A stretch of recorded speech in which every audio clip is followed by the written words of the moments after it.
పుట్టిందా ఓ అక్షరమే కాగితపు కడుపు చీల్చే. కడపలో ఉన్న అన్ని food paths, bus stands, railway stations లో ఉన్న ప్రతి పేదవాడికి ఫుడ్ ప్యాకెట్స్ అందాలి.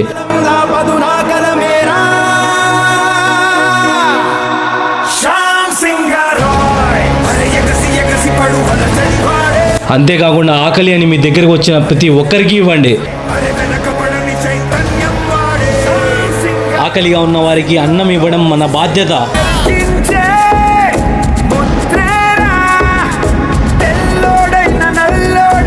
వాడు ఉన్నోడా, లేనోడా, చిన్నోడా, పెద్దోడా, వాడిది ఆ కులం, విడిది ఈ మతం అని తేడా లేకుండా ఆకలి అన్న ప్రతి ఒక్కరికి ఫుడ్ ప్యాకెట్స్ అందాలి.